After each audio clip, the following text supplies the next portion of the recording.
All for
Altogether lovely, altogether worthy, altogether wonderful to me.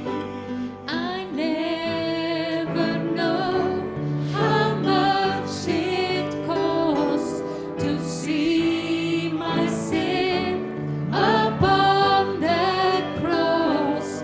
I never know how much it costs to see my sin upon that cross.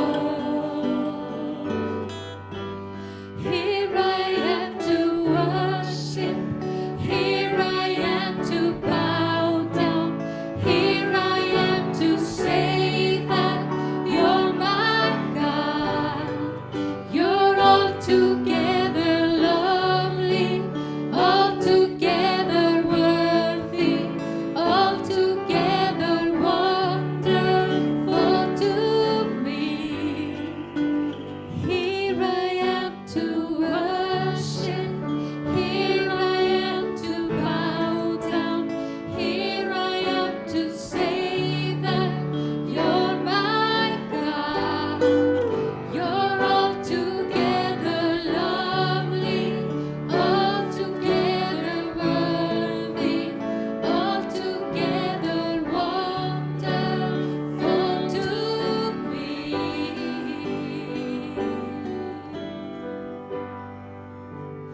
Here I am to worship, here I am to bow down, here I am to say that you're my God. You're altogether lovely, altogether worthy, altogether wonderful to me.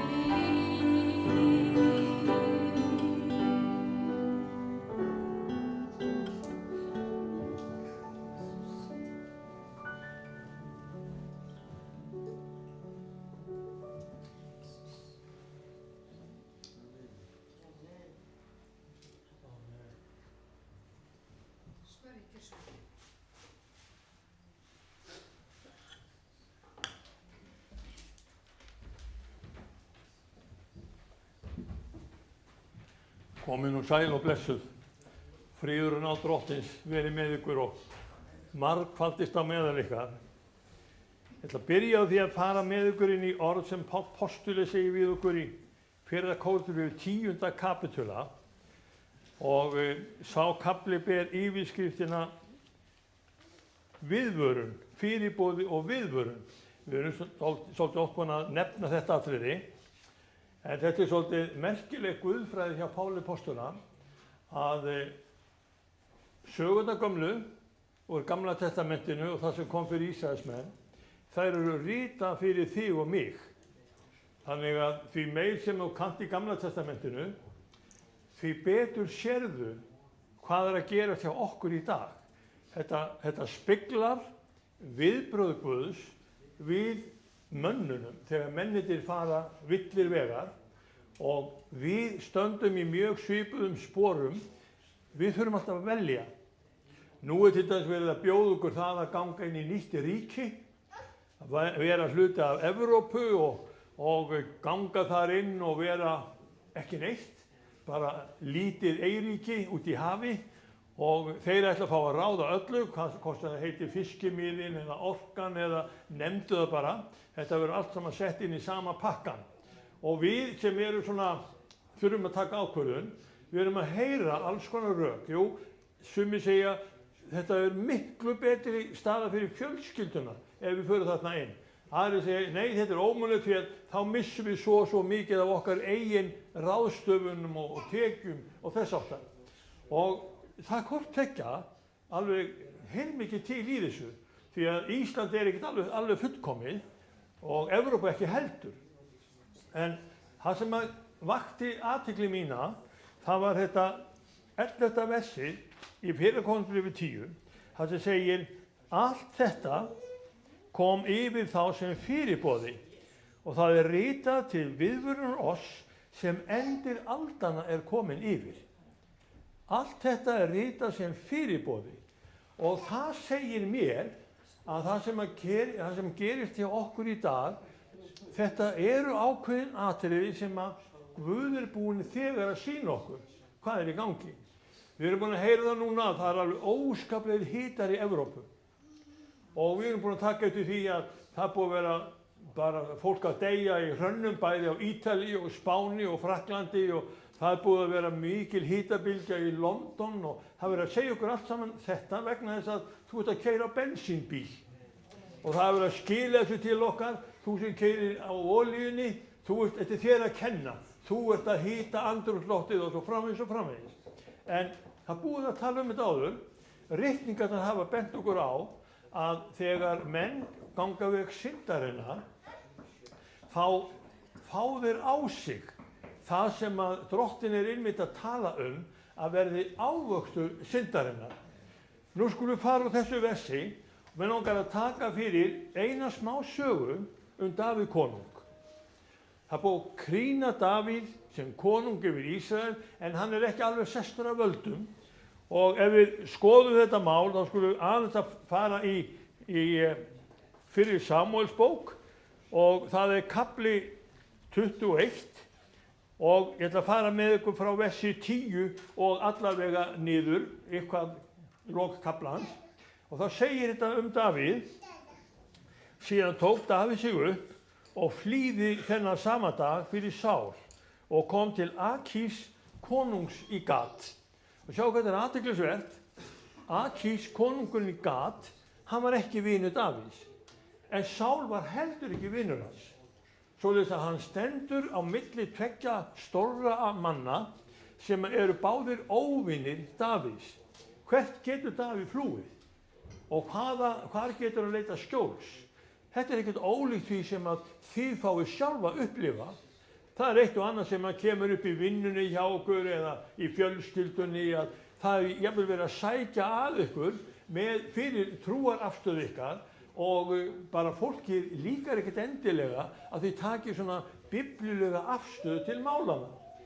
Davíð flúði til Akís og þegar Akís kemur þarna inn í og hann ræður í Gat, þá segir: og þjónar Akís sögðu við hann: er þetta ekki Davíð konungur landsins? Var það ekki hann að sungi var við dansinn Sál felldi sín 1000 og Davíð sín 10.000? Og Davíð festi þessi orð í huga og var mjög hræddur. Þannig að hræðslu viðbrögðin komu beint fram. Svo segir hann: fyrir því gjörði hann til upp vitfirringu fyrir augum þeirra. Lét hann sem óður maður innan þá, sló á vangjahurðir hliðsins sem á bumbu og lét slefuna renna ofan í skeggið. Þá sagði Akís við þjóna sína: þið sjáið að maðurinn er vitstóla, hví komuð þér með hann til mín? Hef ég ekki nóg af vitfirringum úr því að þér hafið komið með þennan til þess að ærast frammi fyrir mér? Hvað á hann að gjöra í mitt hús? Og þetta er mjög góður punktur. Hvert höfum við að sækja? Hvar leitum við skjóls? Ef einhver rísi gegn okkur, er betra fyrir okkur að fara í hús Akís. Er betra fyrir okkur að fara í það skjól sem að verður ekki skjól. Og Davíð konungur, hann fer þessa leið, hann flýr undan Sál, en fer til Akís, fer til Gat. Var honum borgið, var komið allt í lagi, og þá rifjast þessi saga upp sem að Páll postuli er að segja, með fyrirboða og viðvörun. Og við getum alveg séð í Guðs ríkinu, þá eigum við hvergi skjól nema hjá Jesú Kristi, hjá Guði almáttugum. Þegar Davíð er búinn að ganga í gegnum allt þetta, hafa sér alveg svo vitfirringur og menn eru búin að, menn blöskraði að sjá hvernig hann lét slefuna leka niður í skeggið og konungur sagði: ég hef nóg á svona mönnum hér, þannig að þetta var ekki beisið ríki sem hann var í. Hvað gerði þá Davíð? Jú, hann flúði. Hann fór í burtu frá Gat og hann fór út í eyðimörkina, hann fór til Adullam og hann lét sér það lynda að vera í höndum og vera í skjóli Guðs almáttugs. Það okkar staður. Þar eigum við að sækja aðstoðina. Þar eigum við að vera þegar við stöndum í glímunni.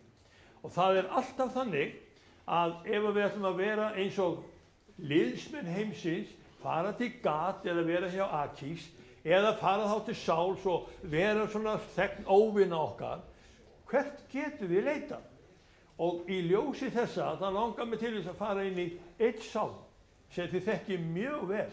Og þá sjáum við hvað Davíð konungur lærði mikið af því að leika sér sem vitfirringur í óvinarins veldi, í ríki Akís. Og það Davíðs sálmur 23, þegar hann segir Drottinn minn hirðir. Og það svo athyglisvert að eftir þessa glímu hjá Davíð konungi að finna Sál sem óvin og flýja í ríki Akís og halda hann geti leita skjóls þar, þá var niðurstaðan hans þessi: nei, það Drottinn sem minn hirðir. Megum við læra af þessu? Þetta eitthvað sem á að setjast í hug okkar?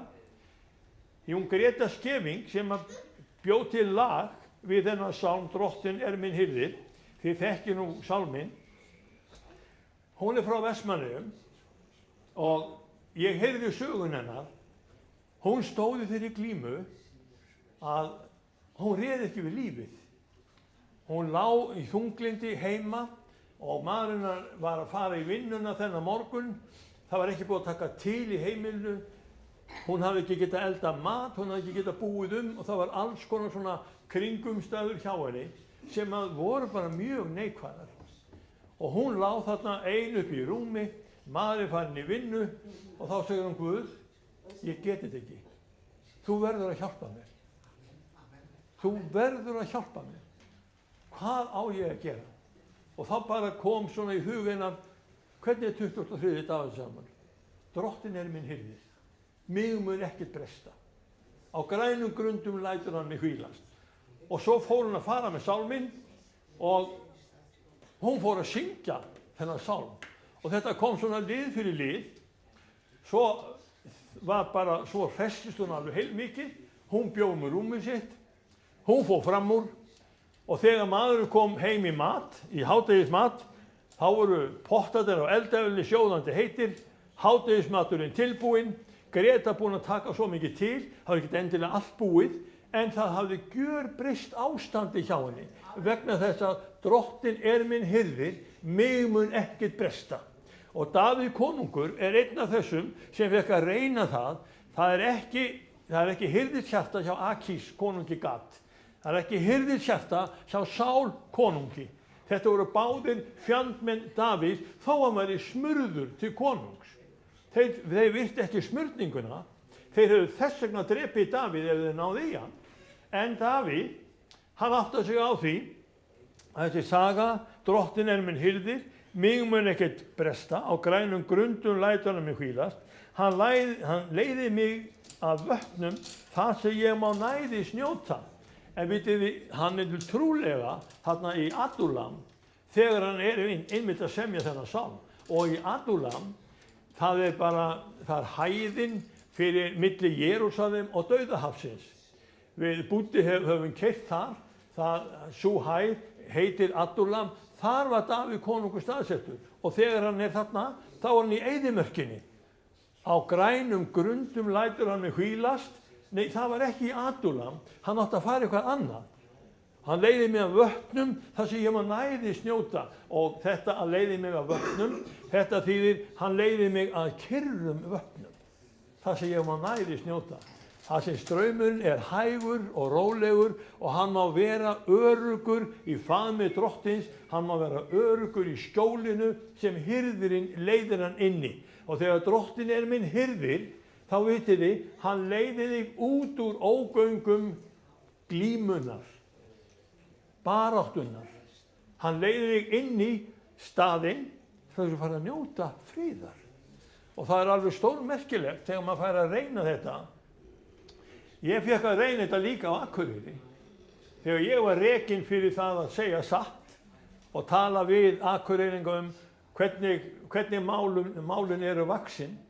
Og þá áttu náttúrulega allir vona á því að mér liði alveg ferlega illa Það var yfirleitt fyrsta spurningin sem ég var spurður að, hvernig líður þér? Og það var alltaf þannig að mér leið bara mjög vel. Það var bara friður í mínu hjarta. Ég vissi að ég var öruggur í Guðs hendi og Guð myndi sjá mig. Ég þurfti ekki að leita ásjár Akureyrarbæjar. Ég þurfti ekki að leita skjóls hjá einhverjum fjandmönnum sem voru í öðrum stjórnmálaflokki og vildu ná tökum á öllu mínu lífi. Þeir vildu ráða hugsunum mínum. Þeir vildu ráða öllu sem ég gerði og sagði. Þeir vildu stjórna. Ég mátti ekki segja satt, því að ef það stigði þá er ég bara rekinn. Og niðurstaða mín var þessi, Drottinn er minn hirðir, mig mun ekkert bresta. Og mér finnst það rosalega gott veganesti að þetta skuli standa hérna í Biblíunni, þér til viðvörunar og þér til uppörfunar.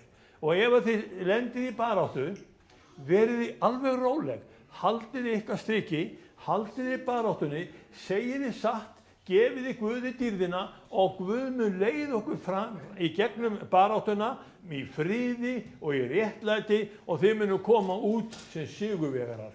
Davíð konungur, hann vissi þetta. Og ef við förum inn í næsta vers hjá Davíð, hann hressir sálmína, leiði mig rétta vegur. Og hérna segir hebreuskan, hann hressir sálmína í söfnuðinum. Hann leyfir mér að hafa samfélag við þá trúuðu sem gleðja og hressa okkur. Og þetta er hluti af safnaðarmyndinni sem við erum hluti af, að söfnunin á að vera til styrktar, til hjálpar, til þess að hann taki utan okkur og við fáum að finna það, við erum ekki ein, við erum ekki yfirgefin. Hann hressir sálmína og til þess svona samkoma eins og þessi, þetta á að vera samkoma sem að við minnum Drottinn á og við tölum hvað Guð er að gera og andi okkar og sál verða hressari. Við getum farið út aftur í lífið og sagt, já, ég veit að ég er að gera Guðs vilja, ég veit að ég geng á Guðs vegi og þetta hefur gríðarlega mikil áhrif. Hann leiði mig rétta vegur. Þú veist, hann er ekki að leiða okkur í ógöngur, hann er ekki að taka í burtu að við förum réttan veg. Hann er að leiða okkur sinn veg sem er alltaf rétti vegurinn. Svo segir hann, fyrir sakir nafn síns. Þú veist, hann bindur nafnið sitt við okkur. Vegurinn sem við göngum er vegurinn hans. Hann bindur nafn sitt við þann veg sem við erum að fara af því við erum að ganga veg réttlætisins. Það er gríðarlega mikill styrkur. Og þegar þú setur þetta inn í hugafar þitt, þá veistu það að Drottinn hann verður með þér, hann hjálpar þér og hann lætur þig birtast sem sigurvegari. Ég þekkti danskan trúboða. Hann fór til Tansaníu. Hann er núna kannski 95 ára gamall. Og það var alveg yndislegt að hitta þennan mann. Hann var úrræðagóður og það var eitt af því sem einkenndi hann. Hann leitaði alltaf lausna. Hann fór frá Danmörku til Tansaníu og það var gríðarlega mikið af loforðum sem hvíldu á honum. Við skulum standa með þér, við skulum borga fyrir þig, við skulum leggja þig lið. Og svo var hann búinn að vera í Tansaníu einhverja mánuði, hvort það var orðið ár eða 1,5 ár, ég veit ekki hvað það var mikið, en hann sá að það var eitt einkenni sem var á þessum samskiptum við hann og Danmörku. Það minnkaði alltaf upphæðin sem kom til hans í gegnum bankann. Það var alltaf minna og minna sem kom og að lokum þá uppgöfði hann, já, ég er eiginlega alveg gleymdur. Því að hann hefði þurft að fara þarna aftur til Danmerkur og rifja upp loforðin. En var hann yfirgefinn? Ekki aldeilis. Svo einn daginn þá fer hann í pósthúsið að ná í peningasendinguna og hún er bara nánast, hún dugir bara ekki. Svo minn maður gerði sér lítið fyrir, hann byrjaði að fara inn í járnvöruverslun og kaupa sér góða riffil. Hvað ætlaði hann að gera við riffilinn? Jú, hann fór bara á safari. Hann fór bara út í skóg og náði sér í dýr. Hann skaut sér í matinn. Og þetta er eftirsóknarvert hjá mjög mörgum ríkum Ameríkönum að fara til Afríku í safari. Þetta var hans lífsmáti. Hann skaut, hann lifði, hann þurfti aldrei að fara til læknis, börnin hans urðu veik. Hann var líka veikur. En hvað var gert? Það var alltaf farið sömu leiðina, komið við skulum biðja. Það var bæn, bæði morgnana og kvölds, og svo var það þegar þau borðuðu, þá var bæn og það var alltaf verið að biðja. Og hvað var biðið? Drottinn læknaði dótturina, læknaði soninn, hrest okkur við, gefðu lækningu þína yfir. Þau fóru aldrei til læknis, þau bara báðu. Og Drottinn sem var þeirra hirðir, hann svaraði þeirri bæn og kom með miskunn og náð til þeirra. Svo hitti ég þennan mann á Akureyri fyrir einhverjum 10 árum eða svo. Og þegar hann var að segja þetta sögu, hann var komin yfir 8 þá var hann svo glaður í því að hann hafði valið sér 23. Davíðsson. Drottinn minn hirðir. Hann hafði valið sér að treysta því að það sem að Guð bent honum á og Biblían talaði það sem Davíð konungur hafði upplifað, það yrði hans lífsmáti. Bróðir og systir, við erum í nákvæmlega samskonar sporum að Drottinn Jesús Kristur sem er okkar lífsmáti, hann kemur hérna fram. Hann hressir sálina, hann leiðir mig rétta vegu fyrir sakir nafnsins og svo segir hann, jafnvel þótt ég fari dimman dal, óttast ég ekki illt. Hérna segir hebreiskan, jafnvel þótt ég fari dimman dal dauðans, óttast ég ekkert illt. Því það er svo margt sem mætir okkur sem getur þessna orðið til þess að við sjáum að dauðinn er bara næstu dyr. Og heyriði unglingan okkar á Íslandi, hvað mikið margir af þeim eru að glíma við næsta spor, það er að prófa eiturlyfin. Ég veit að allir unglingar, þeir sem eru hér inni eða annar staðar, þeir fá allir tilboð að prófa. Viltu ekki prófa? Viltu ekki gera þetta og gera hitt? Ég fekk líka að prófa þetta þegar ég var unglingur. Viltu ekki prófa að reykja? Viltu ekki að verða sígarettu? Viltu ekki prófa aðeins að drekka? Strákar, fyllum að núna, sögðu við mig í Norðursjó, ég átti ekki að heyra þetta. Strákar, fyllum að núna, byrjum á að gefa honum bjór. Þá var bara markmiðið að ég myndi detta í það með þeim. Hver var ávinningur? Bara til þess að geta sagt, Snorri, við tökum ekki mark á þér. Þú átt líka erfitt með víni. En ég bara heyrði þetta áður en að ég fór inn til þeirra og ég vissi að nú þurfti ég bara að gæta mín. Hver vakti yfir mér? Hver leiddi mig? Hver var minn hirðir? Þú veist, þeir sá engan, það var bara ég, en ég vissi það í hjarta mínu, Drottinn sem var minn hirðir, hann ætlaði ekki að láta mig bresta neins. Ég átti alla þessa félaga sem vini og ef við hittust í dag, þó séu rúmlega 50 ár frá því við vorum saman á sjó, þá er alltaf vinátta og hlýfur hugur. Við eigum þetta af því að Drottinn stendur við sitt orð. Og þegar ég sá það að mér var boðin innganga í dimman dal dauðans, það var að bjóða mér að stíga dansinn við öll þessi líf, allt þetta vín, öll þessi vandræði sem er í gangi. Vitið þið hvað eru margar stofnanir sem að reyna að hjálpa Íslendingum að hætta að drekka? Við erum með Samhjálp, við erum með Krísuvík, við erum með S.A.A., við nefna fleira, við erum með geðdeildir og af hverju er svona mikið pláss fyrir 4 deildir til þess að hjálpa þjóðinni að þurrka sig upp, að vera ekki undir víni, vera ekki undir valdi vínsins. Það er vegna þess að þjóðin, hún hafði ekki vit á því að dvelja ekki í herbúðum eða í ríki Akís konungs. Þeir fóru að dvelja í ríki Bakkusar, fóru að svona dubla og daðra við það og svo sat fjölskyldan eftir með mikla erfiðleika. Við erum nefnilega komin og kölluð til þess að vera annar staðar. Verum það sem Drottinn hefur sannarlega gert sér dýrlegan. Svo segir hann hérna, óttast þig ekki illt því að þú ert hjá mér, sprotið þinn og stafur hugga mig. Og þetta ætti nú kannski aðeins að ýta við okkur, vegna að við vitum eina sögu í Gamla testamentinu sem kemur fram með sprota og staf. Og það er í Estrabók. Og ef ég má aðeins beina ykkur þangað, þá er svo merkilegt að sjá hvernig Estrabók hjálpar okkur að skynja hvað er í gangi.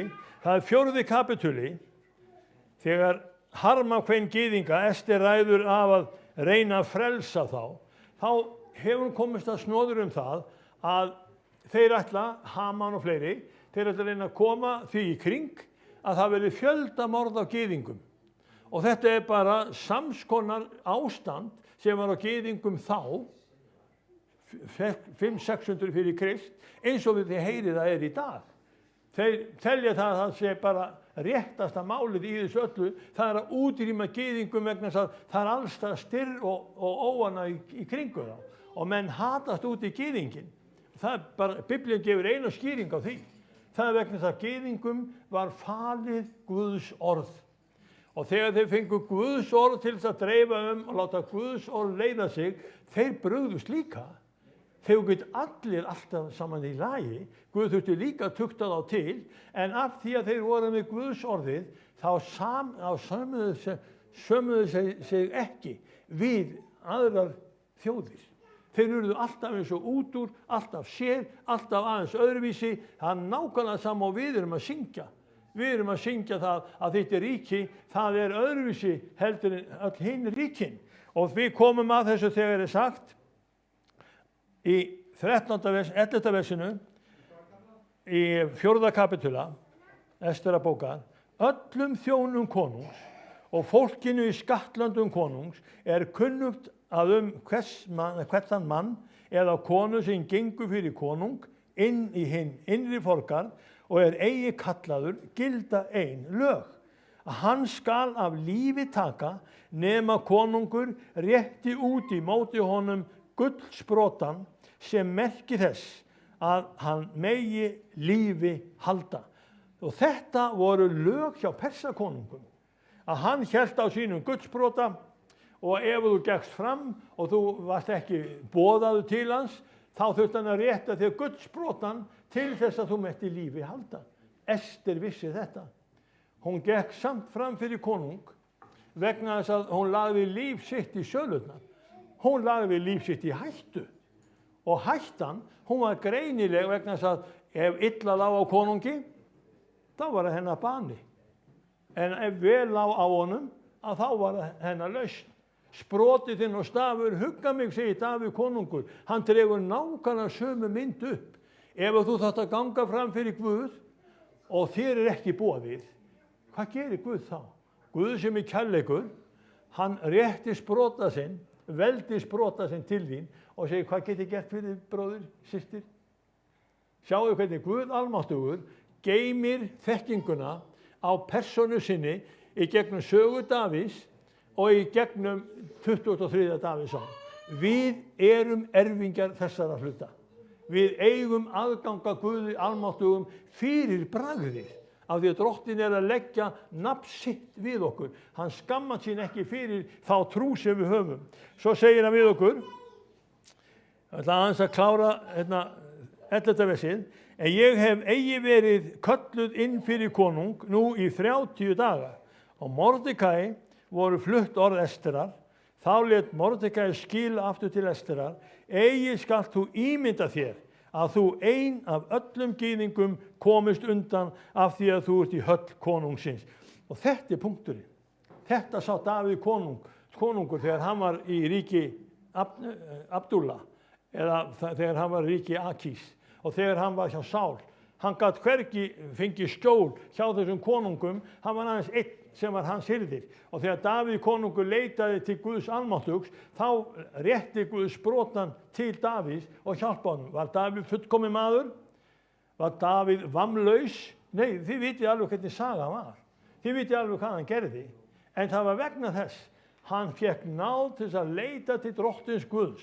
Og hann áttaði sig á því að Guð, hann myndi láta nafn sitt búa með honum, búa hjá honum. 23. Davíðssálmur er þess vegna mjög merkilegu vitnisburður Davíðs konungs meðferð Guðs á þér og mér og eins og honum. Svo segir hann við okkur, þú býr með borð frammi fyrir fjendum mínum. Og að búa borð þýðir bara, þú gerir mig veislu. Ég fæ alltaf að njóta þess að vera með Guði almáttugum. Og Guð sér svo og þegar við þurfum á hann að halda, þú veist, hann gefur okkur í dag vort daglegt brauð og hann leyfir okkur að njóta þess eins og sagt í faðirvorinu að við fáum að vera í hans ríki, við fáum að vera í hans skjóli, við fáum að þekka að fingrafar hans yfir okkar lífi. Þú býr mér borð frammi fyrir fjendum mínum, þú smyr höfuð mitt með olíu, bikar minn barmafullur, já, gæfa og náð fylgja mér. Hvað þýðir þetta að bikar minn sé barmafullur? Hann smyr höfuð okkar með olíu. Við vitum 2 dæmi. Það sem að Jesús Kristur notar olíuna. Olían til dæmis var hjá meyjunum 10. 5 voru fávísar og höfðu ekki olíu. 5 voru hygnar og áttu nóg af olíu, en bara ekki til skiptana. Og hvað olían hjá okkur þarna? Þá olían bara eins og til þess að viðhalda glóð trúarinnar, viðhalda loganum, að við höfum lifandi trú.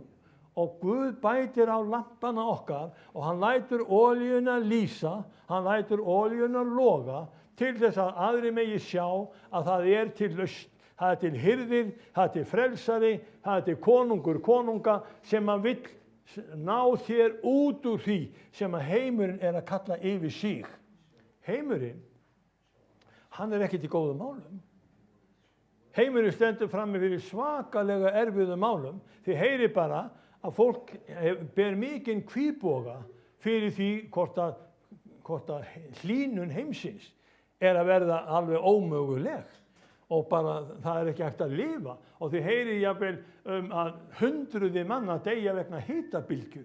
Og hitabylgjan, það vitað allavega í Opinberunarbókinni talað að ríki Antikrists, það fær yfir sig steikjandi hita. Þetta undanfari? Guð að láta okkur vita? Guð að segja okkur, ef þið farið leitið skjóls í Evrópubandalaginu, að þá verður ykkur borgið? Ekki aldeilis. Það sko alls ekki svoleiðis. Guð veit nákvæmlega hvað framundan og hann að segja við okkur, leitum fyrst Guðs ríkis og þess réttlætis og þá mun allt annað veitast okkur að auki. Það hugsunarháttur kristins manns. Það niðurstaða Davíðsson 23.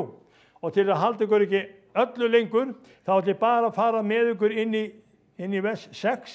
Já, gæfa og náð fylgja mér alla ævidaga mína og í húsi drottins bý ég langa ævi. Góðsemi Guðs einmitt svona. Hvað ævi löng til þess að við getum kallað hana langa? Við erum með ævi lengdina svona þegar best lætur 80 ár. Við erum að sjá fólk nær kannski 100 ára, 103 ára aldri. Ég hef einu sinni sungið þann lag. Hún 103 ára í dag. Ég hef ekki gert það í 70 ár, nema bara þetta eina skipti. Og það vegna þess að þetta mjög sjaldgæft að fólk nær þeim aldri. En hvað framundan? Hvað hefur Guð fyrirbúið handa þér? Hvað hefur Guð fyrirbúið handa okkur? Eigum við aðeins að enda á því orði. Ég ætla að fara með ykkur í Daniels bók.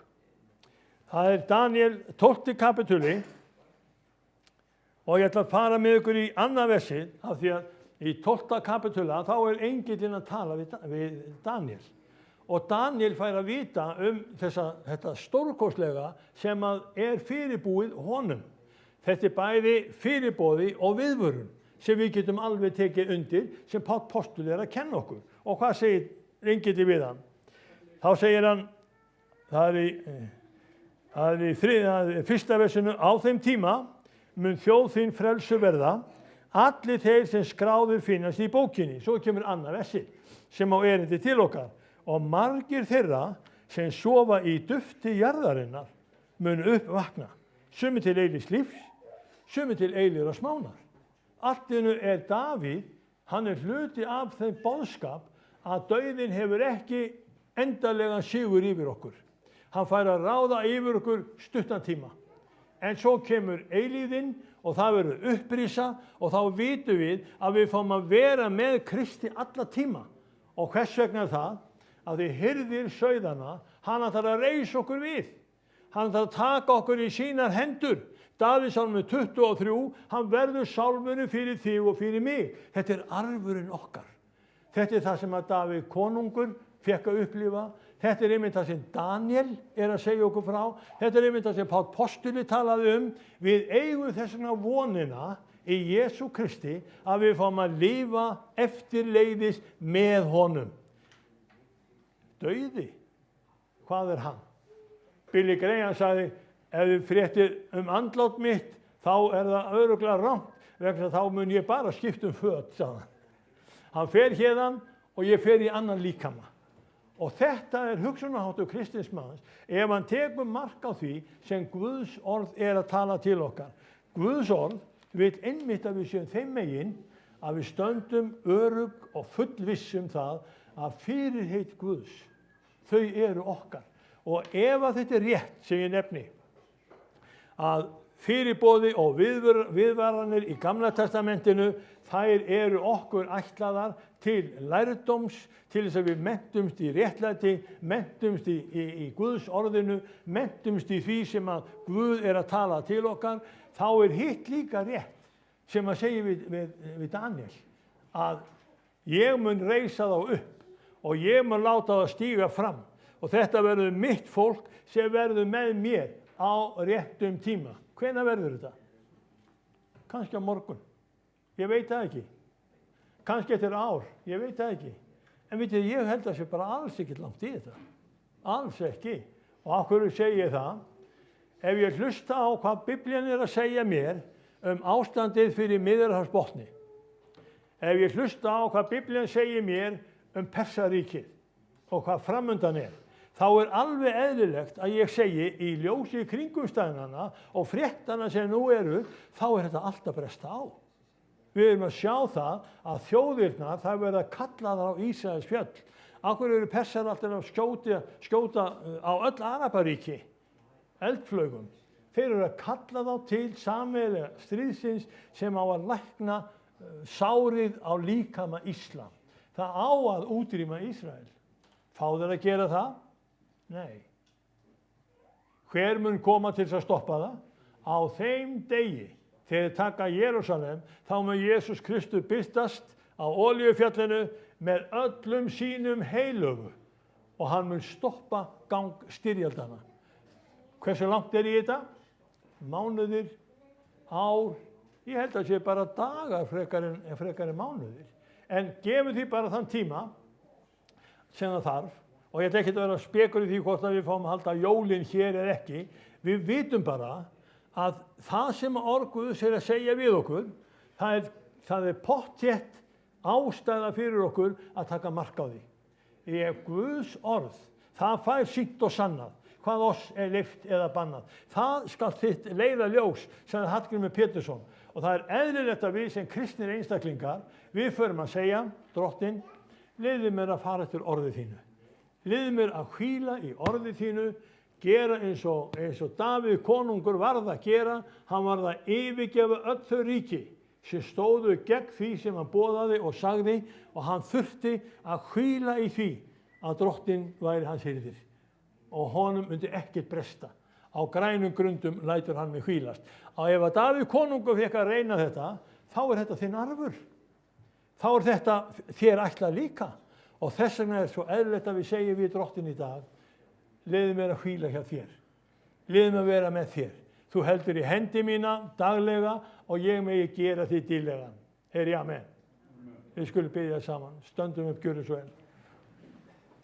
Drottinn minn, þakka þér fyrir að við megum vera erindreka þínir og þakka þér, Drottinn minn, að við megum vera erfingjar þínir.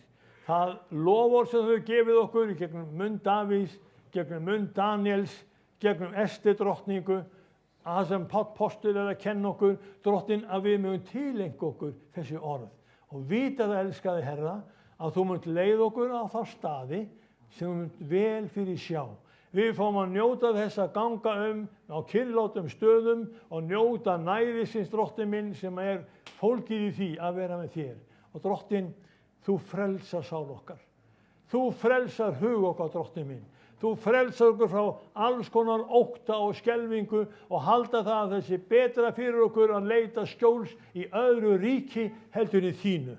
Þitt ríki er ekki að þessum heimi og við viljum leita þangað, Drottinn minn. Leita okkur, halda í hendi okkar, frelsa okkur frá syndum okkar og hjálpa okkur til þess að við eigum von og sannarlega bjarta framtíð hjá þér.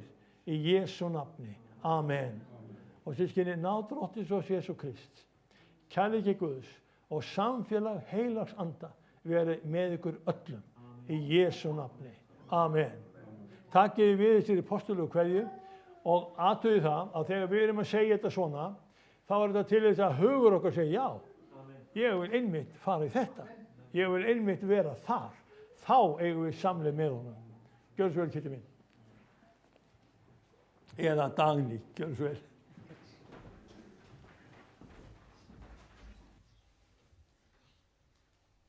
Amen. Að syngja eitt söng áður en við förum upp í kaffi.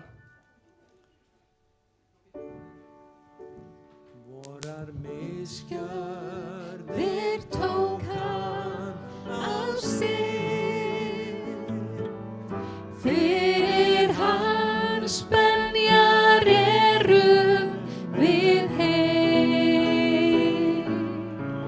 Við eigum líf í nægtum, frelsi og frið, fyrir blóðið sem rann á Golgata. Takk fyrir blóðið sem greiddi sekt vor og synd. Takk fyrir dýrmætt Jesú blóð. Takk fyrir blóðið sem gefur lækning og líf. Takk fyrir dýrmætt Jesú blóð.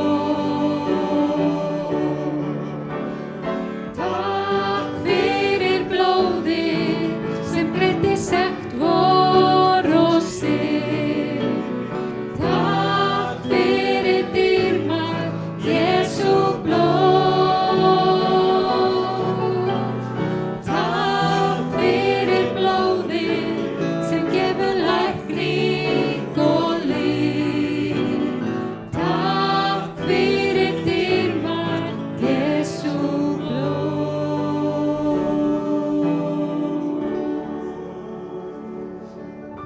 Amen. Ég bið fyrir því að þið megið eiga yndislega viku, dásamlega daga framundan og bara Drottinn bless ykkur komandi viku, Drottinn bless ykkur alla þeirra ákvörðanir sem þið takið ykkur, megið fara í friði. Bara njótu þess að eiga samfélag uppi